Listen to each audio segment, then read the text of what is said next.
그리고 이미 아시잖아요. 그러니까 부디 그거 자녀들에게 좀 나누어 주세요.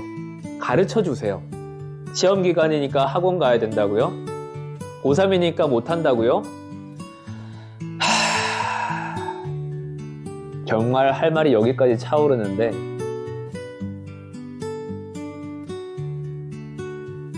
안녕하세요. 성경 우리의 이야기 박노한 목사입니다. 오늘은 조금 무거운 주제로 이야기를 나눠볼까 합니다. 특별히 오늘은 교회 직분자들께 드리는 말씀 또는 제 진심이라 하겠습니다. 여러분들은 하나님과 믿음 생활을 위해 그렇게 열심히 헌신해 주시는데 왜 자녀분들께는 그렇게 되지 못하는 걸까요? 자녀분들에게 하나님이라는 신앙을 열심히 가르치시긴 하지만 그것이 혹시 글자로만 그치고 있지는 않은지 진짜 여러분들의 삶으로 자녀분들에게 본이 되고 있는지를 한번 점검해 보셨으면 좋겠습니다. 고생은 내가 할 테니 너희는 하나님께 많은 열매를 받았으면 좋겠다. 혹시 이런 마음이신가요?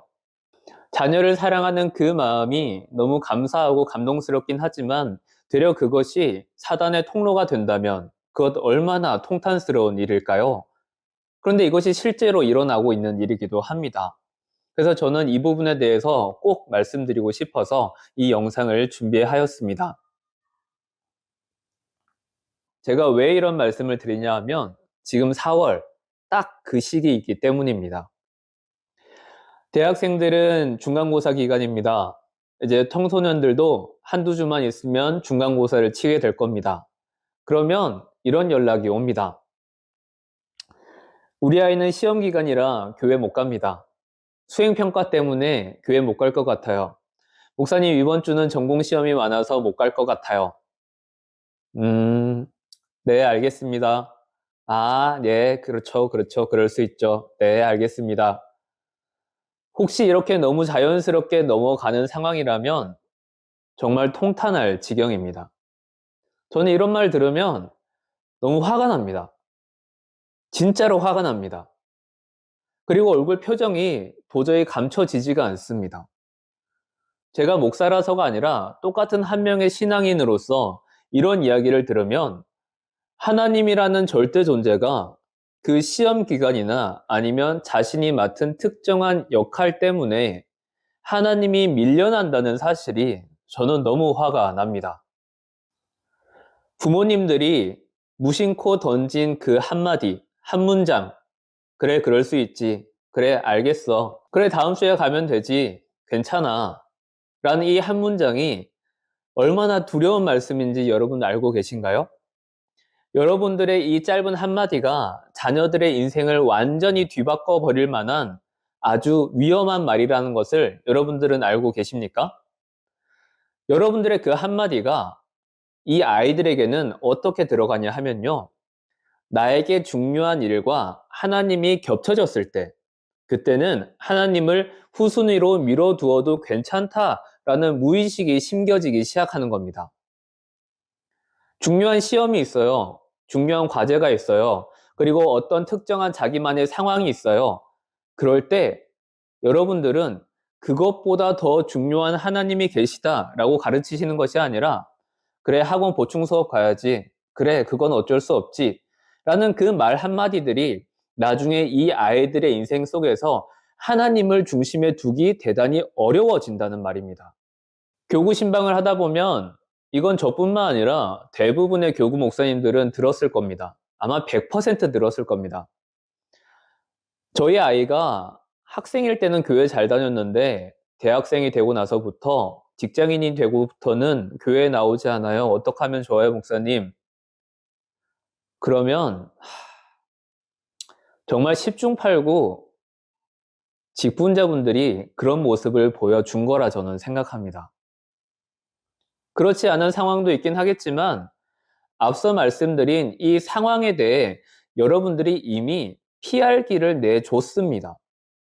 이미 자녀들의 무의식 속에는 하나님과 내 상황이 겹쳐질 때는 조금 미뤄두어도 괜찮다고 엄마가 그랬는데, 아빠가 그랬는데, 엄마 아빠는 교회 갈 테니 너는 학원 가 라고 이야기를 했었는데 학생들이 어릴 때는 자이든 타이든 부모님과 함께 교회에 왔을 겁니다. 그런데 이제 독립을 하니까 본인이 스스로 선택을 할 수 있는 상황이 되니까 굳이 그렇게 할 필요가 없는 거죠. 이미 자신이 학생일 때부터 집에 있을 때부터 부모님을 보니까 중요한 일이 있을 때는 하나님이나 교회의 일을 나중으로 미뤄도 괜찮던데 라는 것이 이미 학습화돼 버린 겁니다.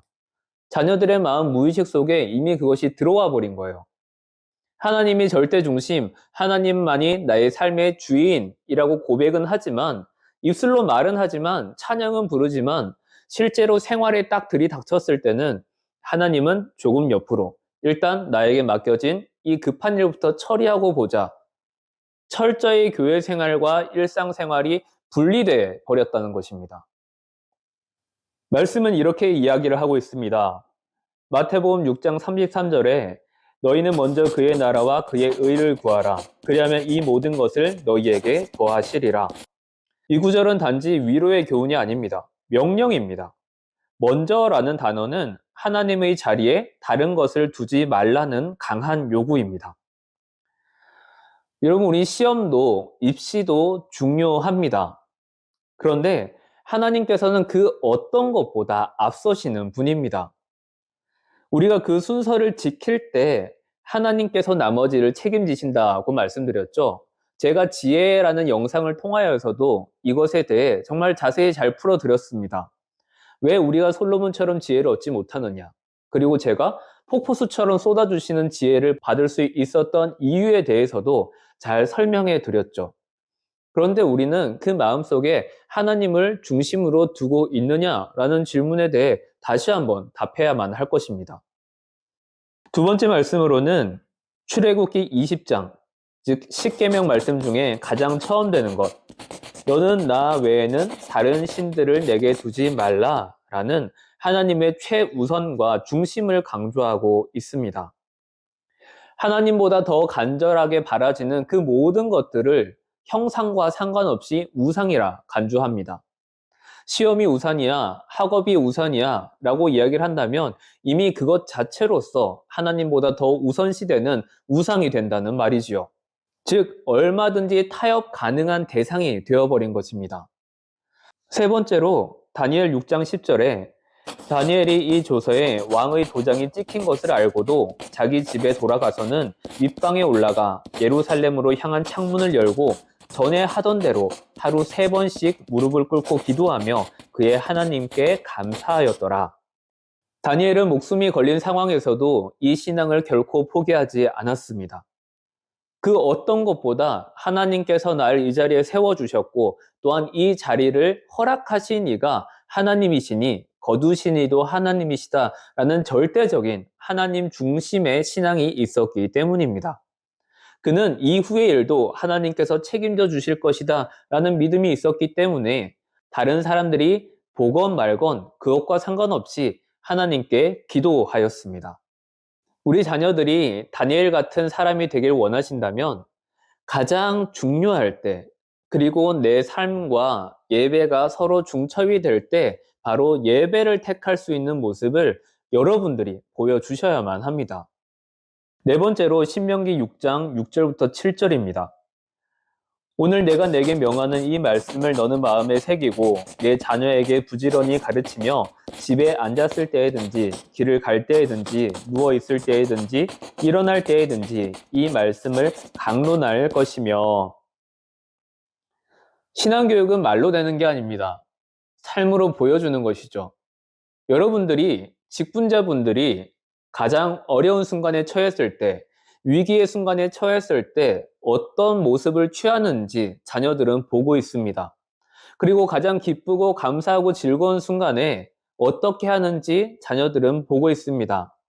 여기서 한 가지 파생되는 것을 말씀드리면 하나님께 헌금을 드림에 있어서 11조와 예물을 드림에 있어서 그것을 가족을 위해서라도 한번 같이 써보십시오. 하나님께 드림은 마땅히 하나님께 드리고 또 마음의 감동 중에 이것은 내 기쁜 일을 위하여 이 가족들과 함께 시간을 보내야겠다. 하나님께 영광을 드림과 동시에 나를 응원해주고 나와 함께 해주는 가족에게도 이 기쁨을 함께 나눌 수 있는 여유를 조금 떼어주셨으면 좋겠습니다. 또 다섯 번째로 학계 1장 5절에서 6절입니다. 그러므로 이제 만군의 여호와가 이같이 말하노니 너희는 너희의 행위를 살필지니라. 너희가 많이 뿌릴지라도 수확이 적으며 먹을지라도 배부르지 못하며 마실지라도 흡족하지 못하며 입어도 따뜻하지 못하며 일꾼이 삭슬 받아도 그것을 구멍 뚫어진 전대에 넣음이 되느니라. 아멘. 여러분 혹시 우리의 삶에도 이런 일들이 반복되고 있다면 내가 정말 하나님을 마음 중심에 두고 있는지, 우리 자녀들에게 하나님 우선적인 신앙을 가르치고 있는지 한번 점검해 보셔야 될 것 같습니다. 목사님 혹시 아이들한테 너무 부담을 주시는 것 아닌가요? 라고 하신다면 저는 이렇게 말씀드리고 싶습니다. 내가 부족하니까, 내 지혜가 부족하니까, 내가 지금 시간이 부족하니까 되려 하나님께 더욱 도움을 구할 것 같은데요. 나보다 더 크신 이라면서요. 나를 지으신 하나님이라면서요. 이 세상을 창조하신 하나님이라면서요. 그러면 그 하나님이 그 시험 문제 하나 때문에 밀려날 정도의 하나님이라면 학교 선생님보다, 학원 선생님보다 더 능력이 없는 자가 하나님 아닙니까? 그런데 우리가 말로는 천지를 지으신 하나님이라고 이야기를 하면서 왜 이런 중요한 순간에는 그 하나님의 힘을 찾지 않느냐 하는 것이 전 너무 답답합니다. 전 중학교 때부터 과학 영재반에 뽑혀서 장학금 받고 학교 다녔거든요. 저희 때는 중학교, 고등학교 때도 다 돈을 냈었는데 저는 돈 안 냈습니다. 저는 그때도 장학금 받았었거든요. 공부를 잘했다가 아니라 저는 시험 기간이 되면 금식했습니다. 그때 저희 형은 저를 보고 야 같다 그랬습니다. 왜냐하면 저거 시험 기간만 되면 금식한다고. 근데 저는 그걸 어떻게 활용했냐 하면 내가 시험 공부가 부족하고 시험에 가서 내가 혹시 너무 긴장해서 시험을 제대로 치지 못하면 안 되니까 하나님께 부탁한 거였습니다. 저의 간절한 마음과 다급함을 금식이라는 형태로 하나님께 더 기도했던 겁니다. 저 능력 이것밖에 안 되는데 하나님 도와주셔야 됩니다. 하나님 저 이것밖에 안 돼요. 하나님 저한테 지혜 좀 주세요. 이거 좀 외울 수 있게 도와주세요. 라고 말입니다. 참 신기하죠? 부모님들은 어려운 일 생기면 교회 가서 엎드리고 기도하고 새벽 기도하시면서 왜 자녀들에게는 그렇게 가르치시지 않으십니까? 왜 능력의 하나님이 이 아이들의 하나님이 되게끔 삶의 자리로 아이들을 밀어넣지 않으십니까? 하나님의 능력을 맛볼 수 있는 체험의 장소로 이 아이들을 당겨오지 않으십니까? 되려 시험 기간일수록 네가 하나님의 자리로 나아가서 하나님께서 주신 지혜를 맛보아 경험해 보거라 라고 가르쳐 주셔야 되는 게 맞지 않을까요? 여호와를 경외하는 것이 지혜의 근본이라면서요. 여호와를 아는 것이 명철이라면서요. 그런데 왜 그 자리로 아이들을 인도해 주시지 않는 겁니까? 아니면 부모님이 먼저 지금은 시험 기간이니까 보충 수업 기간이니까 수행 평가해야 되니까 이번 주는 교회 가지 마라. 이번 수련회는 좀 빠져라. 시험 다 끝나고 가라. 와, 이것처럼 대범하고 죄송한 표현이지만 무식한 방법이 있는지 모르겠습니다. 아이들의 수준을 뚝뚝뚝 떨어뜨리려는 어쩌면 지능적 안티가 아닐까요? 너무 죄송한 말씀이고 도발적인 표현이긴 하지만 제 마음은 솔직히 그렇습니다. 여러분들이 믿는 신앙이 여러분들이 찬양하며 말씀에 줄을 그으며 뜨겁게 기도했던 그 신앙이 단지 감정의 카타르시스로 끝나는 것은 아닐까요? 오늘 내가 뜨겁게 기도했으니까 정말 옷이 흠뻑 젖을 정도로 기도했으니까 뜨겁게 손들고 찬양했으니까 그래서요. 그것이 여러분들의 삶에 연결이 되지 않는다면 단지 감정적인 신앙으로 끝나게 된다면 정신적인 카타르시스를 경험함으로써 와 오늘 기도 빡시게 했다. 오늘 찬양 집회 정말 좋았다. 그래서요. 그래서 뭐가 바뀐다는 말입니까? 우리에게 가장 중요한 것은 신앙이 내 삶에서 이루어지도록 하는 끊임없는 노력입니다. 부딪히는 부분이 당연히 생기겠죠. 하나님의 가치와 세상의 가치가 충돌한 부분이 분명히 생기겠죠. 그런데 그렇게 뜨겁게 기도하고 형광펜으로 성경의 줄을 그렇게 많이 그었으면서 그 말씀을 적을 때는 좋았지만 이제는 그 삶을 적용하려니 왜 거기에서는 세상의 가치를 그대로 따라가시는 건지 모르겠습니다. 지혜를 얻고 싶으시면 여호와를 경외하시면 됩니다. 그것이 꼭 학문적인 표현이 아니라 예능을 하시든 체육을 하시든 그 외에 다른 재능이 있으시든 그 어떤 것이라 할지라도 하나님을 경외하는 것이 지혜의 근본이라 하였습니다. 여호와를 아는 것이 명철이라 했는데 왜 그 자리로 아이들을 보내시는 것이 아니라 데려가지 못하도록 여러분들이 먼저 뚝 끊으시는지 도무지 이해할 수가 없습니다. 야고보서 1장 5절에 너희 중에 누구든지 지혜가 부족하거든 모든 사람에게 후히 주시고 꾸짖지 아니하시는 하나님께 구하라. 그리하면 주시리라. 하나님께 구하라 하였습니다. 그러면 주신대요. 그러니까 여러분, 제발 성경의 말씀이 우리 삶에서 이루어지고 성경의 말씀이 우리의 삶에 기적을 이끌어내실 수 있도록 자녀들을 그 자리로 보내주십시오. 시험이니까 중요한 일이 있으니까 더 가야 된단다. 그럴 때일수록 하나님께 지혜를 구해야만 한단다. 하나님께서 내 발걸음을 인도해 달라고, 내 손을 붙잡아 달라고, 내 머리를 붙잡아 달라고 간구해야 된단다. 아니, 괜찮아. 시험 조금 못 쳐도 돼. 이번에 더 틀릴 수도 있죠. 그런데 하나님께서 이끌어내시는 역전의 모습을 보신다면 이제는 그것에 그렇게 매달리지 않을 겁니다. 하나님보다 더 소중한 것은 없다라고 우리가 찬양만 할 것이 아니라 진짜 그 상황에 우리 아이들을 훈련시키시고 적용될 수 있도록 보내주십시오. 그리고 믿음의 군사로서 자라날 수 있도록 더 훈련시켜 주십시오. 그것이 바로 여러분들, 우리 직분자들, 부모님들이 해주셔야 할 다음 세대를 위한 신앙교육입니다. 교회에서 알아서 해주시겠죠? 아니요, 그렇게 안 됩니다. 그리고 일단 교회에 보내주시질 않는데요. 가장 중요할 때에 해줄 말이 있는데 그때 오질 않는데요, 뭘. 이 영상을 보시면서 어떤 분들은 좀 기분이 많이 상하셨을지도 모르겠습니다. 그런데 이 말씀을 드리지 않고서는 도저히 지나갈 수가 없었습니다. 지혜에 대해서 몇 분들이 연락을 해 주셨습니다.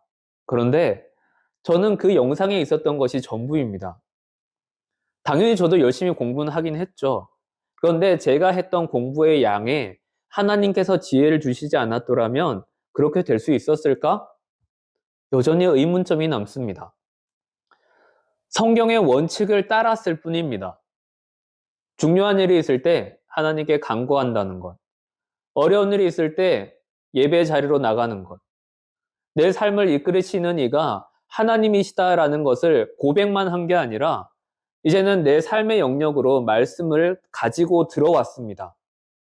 성경 말씀은 내가 형광펜을 끄고 좋은 말씀 하트 그리고 좋은 찬양으로 내 플레이리스트에 넣어놓는 그런 닫힌 말씀이 아니라 분리된 말씀이 아니라 내 삶과 하나님의 말씀을 하나로 합침으로써 전능하시고 살아계시며 영존하시는 그 위대한 능력이 내 삶에 전반적으로 이루어지는 것입니다.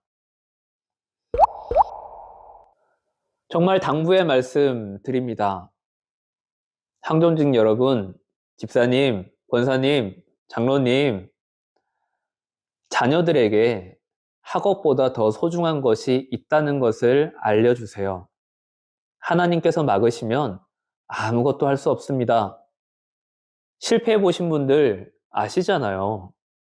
그런데 왜 그것을 자녀들에게는 가르쳐 주시지 않고 자녀들도 또 실패함으로 아픔을 겪게 하시려고 하십니까? 그러지 마세요. 어려운 일이 있을 때, 무슨 일이 있을 때, 가장 중요한 일이라고 생각되는 무엇이 있을 때 그것보다 더 중요한, 아니 가장 근원으로 지켜야 하는 중심이 되신 하나님이 계시다는 사실을 꼭 알려주세요. 시험 기간이라고요? 수행평가 기간이라고요? 고3이라고요? 그래서요. 그 중에는 하나님 안 계십니까?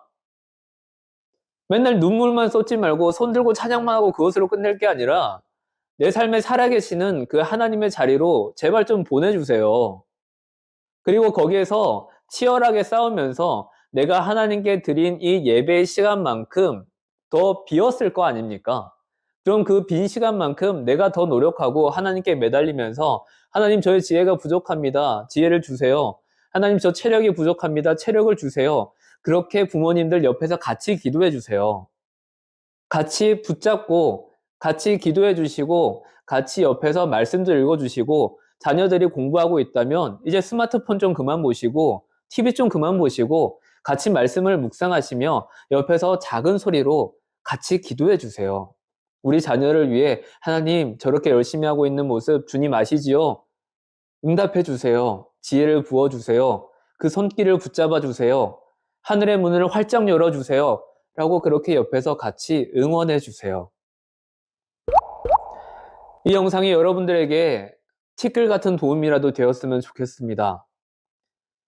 성경의 대원칙, 나 이외에 다른 신들을 섬기지 말라. 이것을 반드시 기억하셨으면 좋겠습니다. 지혜를 얻고 싶으시다고요? 솔로몬을 다시 보십시오. 우리가 솔로몬처럼 지혜를 얻지 못하는 이유에 대해 이 영상에 링크를 다시 올려두었으니 다시 한번 보십시오. 제가 어떻게 하나님께 지혜를 받았는지 제 자랑이 아니라 누구에게나 동일하게 적용되는 그 원칙을 저는 따랐을 뿐입니다. 부디 우리 항존직 여러분, 집사님, 권사님, 장로님, 나만 열심히 하는 신앙이 되지 않게 하시고 우리 자녀들에게도 그 좋은 훌륭한 믿음의 본을 전수시켜 주십시오. 교회의 자리로, 예배의 자리로 자녀들을 이끌어 주십시오. 하나님보다 더 우선되는 것은 아무것도 없습니다. 하나님께서 여시면 정말로 감당 못하게 주시는 그 축복과 은혜를 여러분들도 맛보아 아셨으면 좋겠습니다. 그리고 이미 아시잖아요. 그러니까 부디 그거 자녀들에게 좀 나누어 주세요. 가르쳐 주세요. 여러분들이 하나님께서 부르심을 받은 이후에도 그 자녀들이 그 중심을 잃지 않도록 이제는 가르쳐 주세요. 모범이 되어 주세요. 감정적인 카타르시스에서 벗어나 실제로 살아계신 하나님을 만나게 해주시고 그 자리로 보내주세요.